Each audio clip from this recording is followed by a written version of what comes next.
26 পারার 10 নম্বর পৃষ্ঠাটা যে সূরা দিয়ে শুরু হয়েছে, এই সূরাটার নাম সূরাতুল ফাতহ। আমি নবীজিকে শুনলাম নবী সূরা ফাতহ তেলাওয়াত করতেছে। জানো কিভাবে? ওয়া হুয়া ইউরাজ্জিউ, নবী ছন্দময় করে খুব সুন্দর আওয়াজে প্রাণবন্ত করে তেলাওয়াত করতেছিলেন, আর ওট নবীকে নিয়ে চলতেছিলেন। আহারে, আমার নবীর তেলাওয়াত না জানি কেমন ছিল না? নবীজি হাদিসে আসছে ওয়া হুয়া ইউরাজ্জিউ, যে নবীজি তেলাওয়াতটা যখন করতেছিলেন আমি দেখলাম সূরাতুল ফাতহ তেলাওয়াত করতেছিলেন ছন্দময় করে, স্পন্দন সৃষ্টি করে। সৌদি আরবের আব্দুর রহমান আস-সুদাইস ওরা তেলাওয়াত শুনলে দেখবেন আমাদের মাঝে একটা কেমন যেন হিট কাজ করে, যে আলাদা আহারে আরো করুক, ক্লান্তি লাগে না, আরো করুক, আরো করতে থাকুক। এইভাবে এই যুগের একটা মানুষের কোরআন তেলাওয়াত যদি এত সুন্দর হয়, যার উপরে আল্লাহ কোরআন নাযিল করেছেন তার তেলাওয়াত কত সুন্দর। নবীজি স্পন্দন সৃষ্টি করে তেলাওয়াত করতেছেন। আমাদের বাংলাদেশে এই হাফেজ সালেহ আহমদ তাকরি, না কি অসাধারণ তেলাওয়াত, সুবহানাল্লাহ। তেলাওয়াত যখন করে আপনার কোনো ক্লান্তি আসবে না, আপনার মনে হবে এত তাড়াতাড়ি কেন শেষ করলো, এটা মনে হবে আপনার। তো আমরা সুন্দরভাবে কোরআন পড়ার চেষ্টা করব, বলেন ইনশাআল্লাহ। যে সমস্ত আয়াতের মধ্যে আযাব গজবের কথা আছে ওইগুলো 2-3 বার দোহরায়া পড়ার চেষ্টা করব। আর কোরআনের কিছু অর্থ যদি বুঝেন আপনি, তাহলে আযাব সম্বলিত আয়াতগুলো একটু দোহরায়া পড়া যায়। সূরা মাইদা, কোন সূরা? সূরা মাইদা 118 নম্বর আয়াত। কত নম্বর আয়াত? এই আয়াতটা একদিন নবীজি তাহাজ্জুদে পড়তেছিলেন, পুরা রাত শুধু এই আয়াতটা পড়ছে।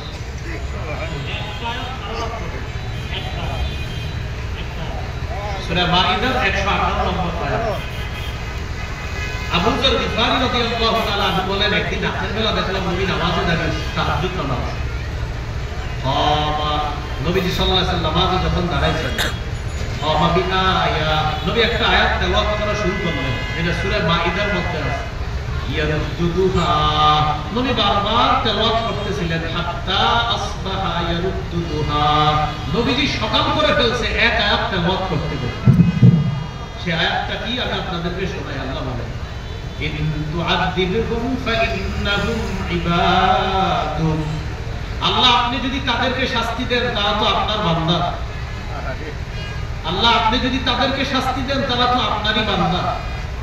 ইন তাগফির লাহুম ফাইন্নাকা আনতাল আজিজুল হাকীম, আল্লাহ আপনি যদি আপনার বান্দাদেরকে maaf করে দেন আপনি মহাপরাক্রমশালী, মহাপ্রজ্ঞাময়। এই আয়াত পুরো রাত নবী তেলাওয়াত করছে। আল্লাহ আপনি যদি তাদেরকে maaf করেন তারা তো আপনারই বান্দা। মূলত এই আয়াতের ব্যাপারটা কে জানেন? ঈসা নবী।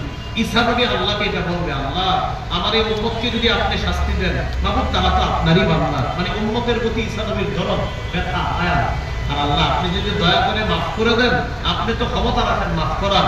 এই আয়াতের বিষয়বস্তুর প্রতি লক্ষ্য রেখে আল্লাহ রাসূল সারা রাত ধরে আয়াত, আমার উম্মতের কি হবে, আমার উম্মতের কি হবে। তাহলে আযাব সম্বলিত আয়াতগুলো একজন একসাথে হয়েছে। তখন কোরআন তেলাওয়াত বেশি জোরে না করা, হয়তো কেউ সুবহানাল্লাহ পড়তেছে, কেউ আলহামদুলিল্লাহ পড়তেছে, কেউ হয়তো কোরআন পড়তেছে। রাসূলুল্লাহ সাল্লাল্লাহু আলাইহি সাল্লাম বলেন, তোমরা যখন একসাথে কেউ থাকবা তখন দেখবা তোমার আশেপাশের ভাইয়েরা কি করে, তারা হয়তো বিভিন্ন ইবাদতে আছে, তাই তুমি বেশি জোরে কোরআন তেলাওয়াত তখন করবা না, তুমি আস্তে আস্তে করবা। বুঝে আসছে তো?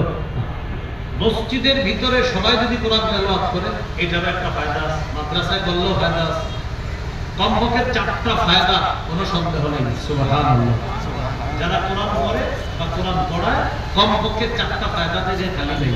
সহিহ মুসলিমের হাদিস, قال رسول الله صلى الله عليه وسلم ما اجتمع قوم في بيت من بيوت الله يتلون كتاب الله ويتدارسونه بينهم إلا نزلت عليهم السكينة وغشيتهم الرحمة وحفتهم الملائكة وذكرهم الله في من عنده। রাসূলুল্লাহ সাল্লাল্লাহু আলাইহি ওয়াসাল্লাম বলেন, আল্লাহর কোন ঘরে একদল মানুষ একত্রিত হয়ে যদি কোরআন পড়ে অথবা কোরআন অন্যকে পড়ায়, ইল্লা নাযালাত আলাইহিমুস সাকিনা, তাদের উপর আল্লাহর পক্ষ থেকে প্রশান্তি নাযিল হয়, সাকিনা নাযিল হয়। 2 নাম্বার, ওয়া হাফাতহুল মালাইকা, তারা যে একটা মজলিসে বৈশা কোরআন করে পুরা মজলিসটাকে ফেরেশতারা বেষ্টন করে দেয়। তিন নাম্বার পুরা মজলিসটাকে রহমত ঢেকে দেয়, পুরা মজলিসটাকে রহমত ঢেকে দেয়। আর ফেরেশতারা যে বেষ্টন করে এটা কিভাবে জানেন? মনে করেন আমরা এই জায়গায় কোরআনের আলোচনা যদি করি, এই পুরা মজলিসটা ফেরেশতারা বেষ্টন করে পুরো আসমান পর্যন্ত ফেরেশতাদের একটা সারি, গোল সারি আসমান পর্যন্ত বসে গেছে। চার নম্বর ওয়াযাকারাহুমুল্লাহু ফী মান ইনদা, যারা কোরআন তেলাওয়াত করে, যারা কোরআনের পাঠক, যারা কোরআনের শিক্ষক, তাদের ব্যাপারে আল্লাহ ফেরেশতাদের সাথে আলোচনা করতেছে। মনে আছে এই রমজান মাসে প্রচুর পরিমাণ তেলাওয়াত করা, করব তো ইনশাআল্লাহ।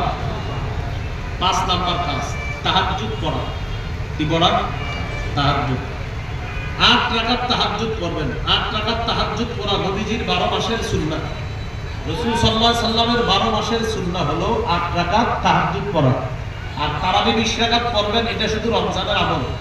এটা সাহাবায়ে কেরামের ঐক্যমত। তোমার যেহেতু আল্লাহ উঠায় দিবেন, নবী সারা বছর 8 রাকাত তাহাজ্জুদ পড়তেন। আপনিও চেষ্টা করবেন সারা বছর পড়তে।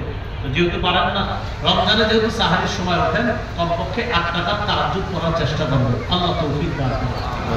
8 রাকাত না পারলে 6, 6 না পারলে 4, 4 না পারলে 2, 2 যেন না ছুটে। তিরমিজির হাদিস 2616 নম্বর হাদিস। রাসূলুল্লাহ সাল্লাল্লাহু আলাইহি সাল্লাম বলেন, আলা আদুল্লুকা আলা আবওয়াবিল খাইর। নবীজি বলেন, কল্যাণের দরজা হলো 3টা। আমি কি তোমাকে কল্যাণের দরজা সমূহের কথা বলবো না? সবক শিখি আমরা, কল্যাণের দরজা কয়টা? 3টা। 1 নম্বর as-সাওম জুন্নাহ। 1 নম্বর কল্যাণের দরজা হলো রোজা রাখা। 2 নম্বর ওয়াস-সাদাকাতু তুতফিউল খাতিআতা কামা ইউতফিউল মাউন নার। 2 নম্বর কল্যাণের দরজা সদকা করা। নবীজি বলেন, পানি আগুনকে যেমন নিভিয়ে দেয়, সদকা মানুষের পাপগুলোকে ধুয়ে মুছে সাফ করে দেয়। 3 নম্বর ওয়াসালাতুর রাজুলি মিন জাওফিল লাইল। রাতের বেলা তাহাজ্জুদ পড়া। আপনার যদি ঘরে বরকত প্রয়োজন হয়, 3 আমল বাড়ায় দেন। রোজা রাখেন, সদকা করেন, তাহাজ্জুদ পড়েন। আল্লাহ তৌফিক দান করেন। তাহলে 3 নম্বর আমল তারাবি পড়া, 4 নম্বর তারাবিতেও তেলাওয়াত করা, তারাবির বাহিরেও তেলাওয়াত করা, 5 নম্বর তাহাজ্জুদ পড়া। তারাবি 20 রাকাত পড়ব, সাহাবায়ে কেরামের ঐক্যমত, এটা রমজানের আমল। তাহাজ্জুদ 8 রাকাত পড়ব, এটা নবীর সুন্নাহ, 12 মাসের আমল। চেষ্টা করব রমজানে আমল করতে ইনশাআল্লাহ। 6 নম্বর সাহরি খাবো। অনেকে পাল্লামগিরি দেখায় সাহরি। সহিহ বুখারীর বর্ণনা 1921 নম্বর হাদিস। আন যায়েদ ইবনে সাবিত রাদিয়াল্লাহু